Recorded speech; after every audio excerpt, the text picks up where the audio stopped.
Hey, what's up, Amazon? I'm just going to do a quick little review here of the Hamilton Beach stand mixer. Now, I bought this mixer 2 years ago for my daughter. Everybody's going through COVID. She was getting into baking. I wanted to buy her something that was really good quality, just not, extreme baker level, but something that was good quality, would do the work for her. But, at a good price point that if this was just something that she wasn't quite into, I wouldn't be torn up about it. So I ended up finding the Hamilton Beach, and what I like about it, it's got all the attachments that you need. It's got a whisk here, it's got a hard batter, and then it's also got a dough hook as well. So this does what she needs for cookies, cinnamon buns, pizza bread, all those sort of things. And now after 2 years, she just loves this thing. She calls it Todd. So it's also got a splash guard here that you're able to pour ingredients in while it's mixing, which is a pretty nice touch, and yet it can still do its thing. Now it's a 4-quart bowl on it, and it just twists and locks in. Really simple to do. And then as you can see, I'll just turn it on here. You can see it's got an oscillating motion and then a variable speed all the way up to 7 speeds. So on the top, there's a chart. I'm gonna just tilt this your way so you can see. On the top, there's a chart that shows you, what each speed is good for: stirring, folding, kneading, mixing, creaming, beating, and whipping.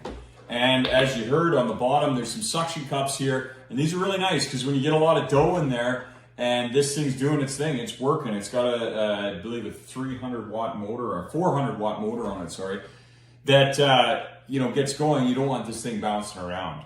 So I'll just throw some ingredients in here. We're gonna make some French bread here that my mother used to make when I was a kid, and throw some in. You can see it do its thing. And one more thing I like about this mixer is just how everything packs away.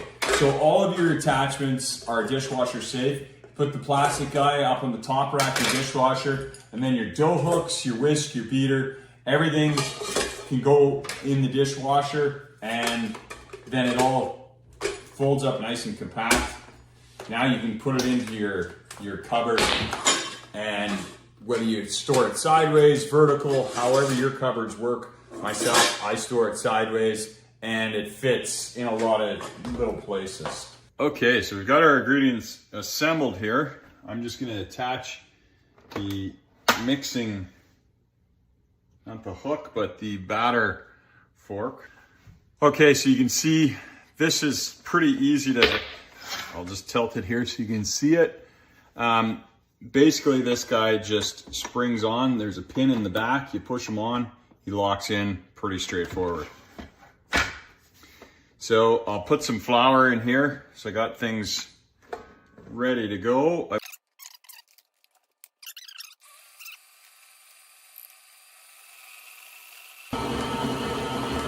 So I've had the mixer working for a couple minutes. I added some more flour because that's what my mother's recipe recommended. And this is a pretty stiff dough, and this mixer's having no problem with it. You can see obviously it's working. The suction cups are holding it down. But the nice part is, with the oscillating movement of that beater, nothing's, like, there isn't flour stuck to the side. That's all dough and all consistency. So my daughter's lost the cap that went on here at, once upon a time. So that is a nice feature of it. I've just been using a flour bag to cover it up, because when your mixture's loose, of course stuff's gonna splash out. But for the most part, it does maintain all the mess.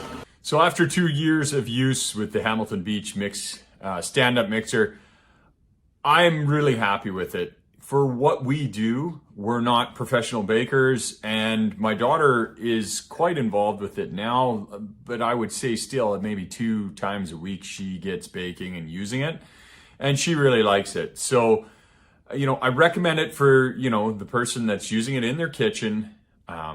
Maybe they're not using it every day. And, if you're not doing a huge volume, we've got a smaller family, so it really works for us, and I do highly recommend it.